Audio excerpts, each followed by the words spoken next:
काय तुमच्या घरात सुद्धा कोणीच कारलं खात नाही? तर चला मग आज आपण कारल्याची एक अशा पद्धतीची भाजी पाहणार आहोत की जी लहानांपासून तर मोठ्यांपर्यंत सर्वांनाच आवडेल. नमस्कार, तुमच्या आमच्या फ्लेवर स्टुडिओ यूट्यूब चॅनलमध्ये मी तुम्हा सर्वांचे स्वागत करते.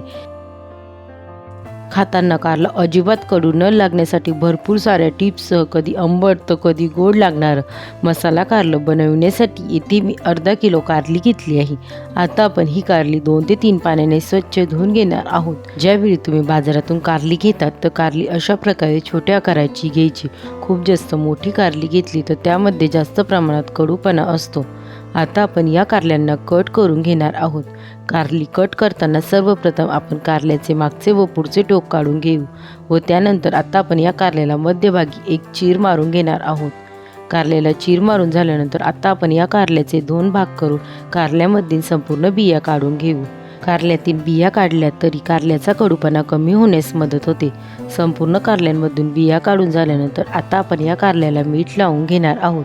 अशा प्रकारे मीठ लावून जर तुम्ही कारलं रात्रभर ठेवलं तर कारल्याला पाणी सुटते व कारल्याचा कडूपणा कमी होतो. आता आपण या कारल्याला मीठ लावून 5 मिनिटं हे कारले एका बाजूला ठेवून देणार आहोत. आता आपण कारले शिजवण्यास घेऊ. कारले शिजवण्यासाठी इथे मी गॅसवर कढईमध्ये 2 ग्लास पाणी गरम होण्यासाठी ठेवले होते. आता आपण या पाण्यामध्ये चिमूटभर मीठ टाकून घेऊ व त्यामध्ये मीठ लावून ठेवलेली कारले टाकून घेऊ. आता आपण या कारल्यांवर झाकण न ठेवता ही कारली शिजवून घेणार आहोत. 10 मिनिटांनंतर तुम्ही पाहू शकतात आता आपले कारले चांगल्या प्रकारे शिजले गेले आहेत. आता आपण हे कारले पाण्यामधून काढून घेऊ व थंड करून घेऊ. आता जोपर्यंत आपले कारले थंड होत आहे तोपर्यंत आपण कारल्यांसाठी लागणारा मसाला बनवून घेऊ. त्यासाठी येथे मी एका फ्राय पॅनमध्ये अर्धी वाटी शेंगदाणे टाकून घेतले आहे. आता आपण या शेंगदाण्यांना चांगल्या प्रकारे भाजून घेणार आहोत. याआधीसुद्धा मी कारल्याच्या वेगवेगळ्या प्रकारच्या रेसिपी तुमच्यासोबत शेअर केल्या आहेत. त्यांची लिंक मी डिस्क्रिप्शन बॉक्समध्ये दिली आहे, तुम्ही जाऊन चेक करू शकतात. 3 ते 4 मिनिटांनंतर तुम्ही पाहू शकतात आता आपले शेंगदाणे छान असे खरपूस भाजले गेले आहेत. आता आपण शेंगदाण्याचा गॅस बंद करून घेऊ. गॅस बंद करून घेतल्यानंतर आता आपण या फ्राय पॅनमध्ये 1 टेबलस्पून पांढरे तीळ टाकून घेणार आहोत. आता आपण या तीळला छान असा लालसर रंग येईपर्यंत भाजून घेणार आहोत.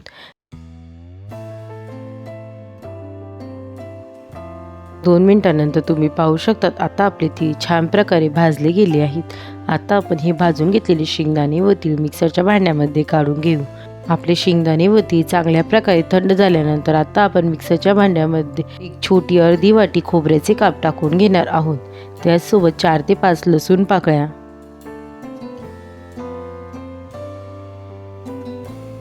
1 टीस्पून जिरे, 1 टीस्पून हळद, 1 टेबलस्पून काश्मीरी लाल मिरची पावडर, 1 टेबलस्पून धने पावडर, 1.5 टेबलस्पून साखर, 1 टेबलस्पून लिंबूचा रस व त्याचसोबत आता आपण यामध्ये चवीपुरते मीठ टाकून घेऊ. आपण कारले शिजवताना सुद्धा मिठाचा वापर केला आहे म्हणून मिठाचा अंदाज थोडा कमीच ठेवू. आता आपण हे सर्व मिक्सरमध्ये एकदम बारीक असे दळून घेणार आहोत. तुम्ही पाहू शकता आता आपला कारल्यांसाठी लागणारा मसाला बनवून तयार आहे. येथे आपले कारले सुद्धा चांगल्या प्रकारे थंड झाले आहे. आता आपण या कारल्यांना हाताच्या मदतीने प्रेस करून यातील सर्व पाणी काढून घेणार आहोत. कारल्यातून अशा प्रकारे पाणी काढल्यामुळे कारल्यातील सर्व कडू पाणी निघून जाते व आपले कारले खाताना अजिबात कडू लागत नाही. आता अशाच प्रकारे आपण संपूर्ण कारल्यांमधून पाणी काढून घेऊ. तुम्ही पाहू शकतात आता आपल्या सर्व कारल्यांमधील पाणी काढून झाले आहे. आता इथे मी मिक्सरमध्ये दळून घेतलेला सर्व मसाला एका बाउलमध्ये काढून घेतला आहे. आता आपण या मसाल्यामध्ये 1 टेबलस्पून घरगुती गरम मसाला, तुमच्याकडे जो कोणता साठवणीचा मसाला असेल त्याचा तुम्ही वापर करू शकतात. त्याचसोबत बारीक चिरून घेतलेली हिरवीगार कोथिंबीर. आता आपण आपल्या या मसाल्यामध्ये 1 टेबलस्पून तेल टाकून घेणार आहोत. तेल टाकल्यामुळे तुमचा मसाला कारल्यामधून बाहेर निघणार नाही. तेल टाकून झाल्यानंतर आता आपण हे सर्व चांगल्या प्रकारे मिक्स करून घेऊ. तुम्हा सर्वांना जर माझ्या रेसिपी आवडत असतील तर रेसिपींना लाईक करा आणि शेअर करा व अशाच नवनवीन रेसिपींसाठी आपल्या फ्लेवर स्टुडिओ यूट्यूब चॅनलला सबस्क्राईब करा. त्यासोबत शेजारील बेल आयकॉनला प्रेस करा म्हणजे तुम्हाला येणारे सर्व नवीन रेसिपींचे नोटिफिकेशन सर्वात पहिले मिळेल. आपला संपूर्ण मसाला चांगल्या प्रकारे मिक्स करून झाला आहे. आता आपण हा मसाला कारल्यांमध्ये भरून घेणार आहोत. कारल्यांमध्ये मसाला भरताना चांगल्या प्रकारे प्रेस करून मसाला भरा म्हणजे कारले फ्राय केल्यानंतर तुमच्या कारल्यांमधून मसाला बाहेर निघणार नाही. आता अशाच प्रकारे आपण संपूर्ण कारल्यांमध्ये मसाला दाबून दाबून भरून घेणार आहोत.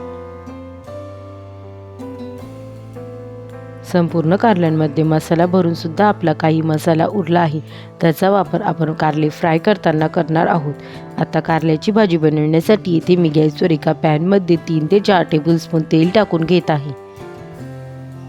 आपल्या पॅनमधील तेल चांगल्या प्रकारे गरम झाल्यानंतर आता आपण यामध्ये मसाला भरून घेतलेली कारली टाकून घेणार आहोत.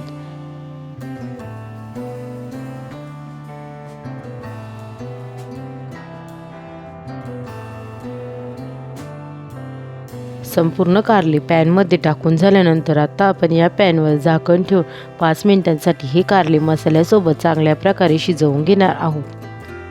5 मिनिटांनंतर आता आपण या पॅनवरचे झाकण काढून घेऊ व हे कारले एकदा चांगल्या प्रकारे मिक्स करून घेऊ. कारले चांगल्या प्रकारे मिक्स करून झाल्यानंतर आता आपण पुन्हा एकदा या पॅनवर झाकण ठेवून अजून 2 मिनिटं हे कारले चांगल्या प्रकारे वाफवून घेऊ.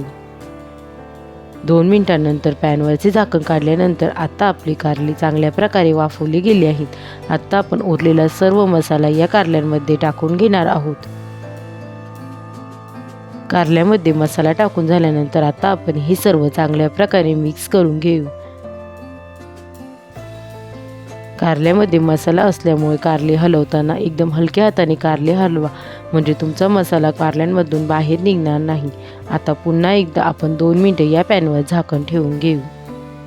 2 मिनिटांनंतर तुम्ही पाहू शकता आता आपले कारले एकदम खरपूस असे भाजले गेले आहे.